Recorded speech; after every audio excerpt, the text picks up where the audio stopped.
শোনো, আমার বোন আর বোনের জামাইয়ের আগমন উপলক্ষে এই এলাকায় 7 দিন ধরে উৎসব চলবে।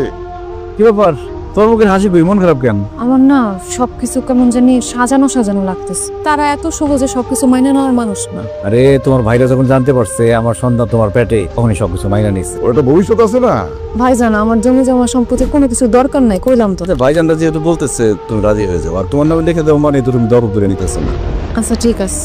তো একটু ঘুরায় গ্রামটা দেখায়। আচ্ছা শোন, এই কথা কম বলেন বড় ভাই। এই কারণে কিন্তু বাপের লাশ টানতে আমরা ঢাকা শহরে যাই। আমরা দুইটা ভাই, আমরা মাত্র 30% আর ওই সেনরি 70% না।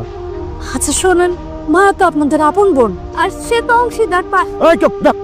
আপনারা জালিম মানুষ না। আর বসে থাকার সময় নাই। অনুষ্ঠানটা খুব সুন্দর মনে হইতেছে ভাইজান, সাজাইতেছেন, ভালোই লাগতেছে। তোমাকে বিয়ার সময় তো কিছু করতে পারলাম না, তাই দুধের স্বাদ ঘোলে মিটে দিস। কিন্তু একটা বিপদ তো হয়ে গেছে, জরুরি একটা কামে ঢাকায় লোক পাঠানো দরকার। ভাবছিলাম তাজুলের পাঠাবো, তাজুলের লাগে পেটের ব্যথা। খুব বেশি দরকার ভাইজান? হ্যাঁ, খুব দরকার। না না, তোমার যাওয়ার দরকার নাই।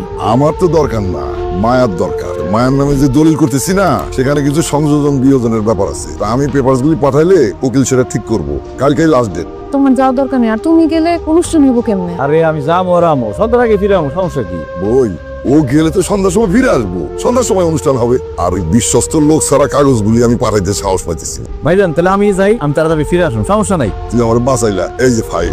ভাই কাগজপত্র নাকি সব ঠিকঠাক আছে, আমি শুধু শুধু গেছি। কি হয়েছে আপনার মন খারাপ কেন? কিছু হয়েছে? ভাই আমগো ছেড়ে চলে গেছে। কি রেছে যে পয়রা। ও ভাইজান ঠিকই কইছে, তোমার যাওয়ার দরকার নেই। আর আমি গেলে অনুষ্ঠান হইব কেমনে? মায়া মরে নাই। তুমি ঠিকই কইছো, তোমার মায়া মরে নাই। তোমার মায়ের মায়া স্যার পাঁচান্নতি ভাই। আমরা কইছে কিছুই করতে পারি না স্যার। তো বুঝি যখন ভালো আছে সত্যি যে কাগজটা সই দিয়ে দে, যা বেঁচে জায়গা সব কিছু করে দে। আমার আব্বাই আমার নামে লেখা দিয়ে গেছে। ওদের মতো খারাপ মানুষের কাছে আমি কোনো কিছু লেখা দিব না।